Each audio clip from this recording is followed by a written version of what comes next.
Hello everyone, Ryan Anderson here, and today I'm going to be talking to you about Physics of the Impossible. This is a book by world-renowned theoretical physicist Michio Kaku. You probably heard his name before. If you haven't, he's authored many books. He's been on many TV shows, The Universe, Science Channel, CNN. He's been on some news outlets. So he's very well known, very well respected in his field, and he has authored some really good books. This is just happens to be one of them that I'm going to highlight for us in this technology presentation. But let's get into what this book is about.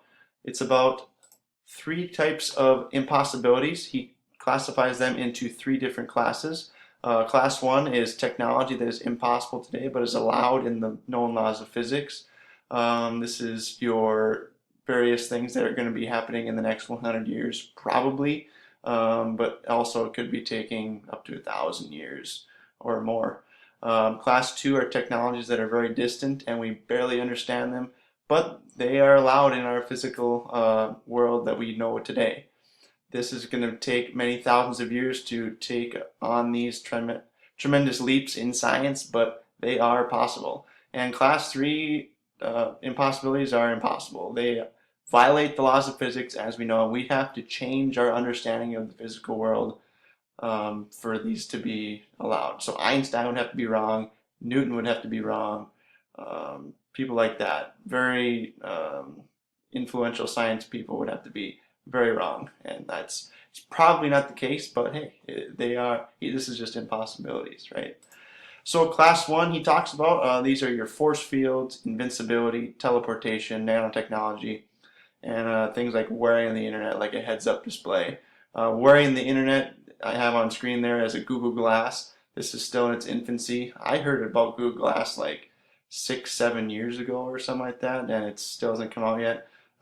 It's like, so say you walk over into China and everyone's speaking Chinese and you don't know who they are. Google Glass, I don't know if this will do it, but this is a possibility in the future. It'll show their information right inside your heads-up display through your glasses, their name, their languages, their credentials and stuff like that. And also say they speak Chinese and you speak English, you'll be able to communicate with them by having subtitles on the screen when they talk to you. Pretty cool stuff. Things like force fields, invincibility could be used for military purposes, like I have in the bottom right-hand corner of the screen. That picture's from Star Wars: The Phantom Menace, arguably the worst Star Wars movie of all time.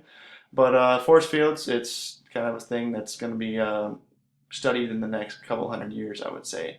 And nanotechnology allows you to uh, have influential strides in medical science and say you want to go to the stars, you can use nanotechnology to go there quicker because they're so tiny and stuff like that. Things maybe a few atoms big or the size of a molecule or something like that. And these are all class one, so these are very well good odds that these are probably going to happen in the near future, possibly in our lifetime. Um, Class two impossibilities, these are known, like I said, to be possible in the physical world, but they're way off in the future. These are thousands or millions of years in the future if we're even in a species still. This is time travel, interstellar travel. Time travel, I have on the screen a wormhole. If you've heard of a wormhole before, that's a point between two, or a gap between 2 points in space-time that is shrunk, and it's like curved space, which allows you to go through a lot quicker. So say you have a wormhole over by Mars or something. I don't know. This is all hypothetical. If you go through that wormhole, you could end up very like instantaneous over out by Neptune or something like that. Or you could end up in a parallel universe or way in the other side of a galaxy or anywhere. The closest uh, distance between 2 points is always a straight line, but this allows you to kind of bend those rules by bending that distance into a shorter distance.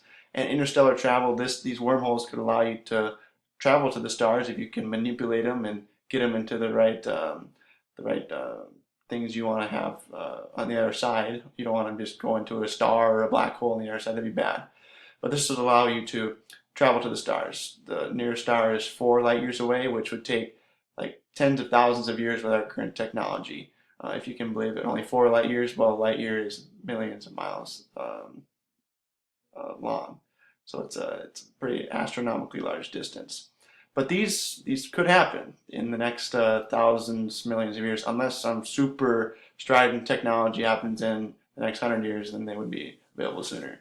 These probably won't be available in your lifetime or my lifetime. I'm very sad about that. But class 3 impossibilities, these violate the laws of physics. So perpetual motion, infinite energy source. I have Newton's balls of physics up there. This is obviously not a perpetual motion source, but it kind of gets you wrapped around that idea. They demonstrate Newton's third law. Every force has or every action has an equal opposite reaction. So if you bring two balls up, two balls on the other side, go one ball on the other side. And also the law of conservation of energy. Energy can't be created or destroyed. It just kind of gets your mind wrapped around that perpetual motion. So having something, the ability to do work without an energy source, it's unthinkable right now. Precognition allows you to predict the future and manipulate it. This is very interesting stuff. We kind of have this ability, if you want to think about it this way. Intelligence is kind of wrapped around that idea of the ability to predict the future. We as humans are intelligent beings. We know what's going to happen in a week, or we can predict relatively close to what's going to happen in a week from now. This kind of is our sign of intelligence. Other animals can't do this. They don't know they're going to die in however many years. They don't know what's going to happen a month down the road. Kind of is a sign of intelligence that we have the ability to kind of predict the future. But precognition is very far off and very manipulative of the future.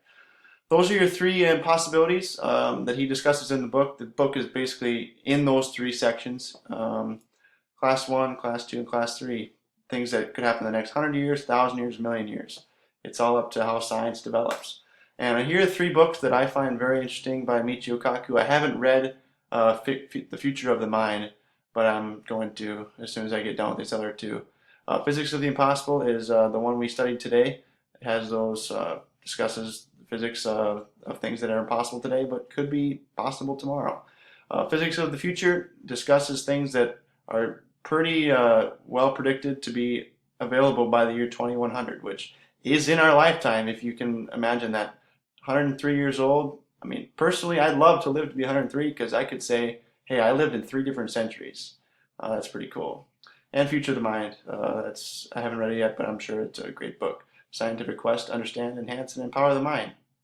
I think that's pretty entertaining. But hope you guys enjoyed this little presentation on future technology that you possibly could be seeing in its infancy the next 100 years. So hope you guys enjoyed, and have a great summer.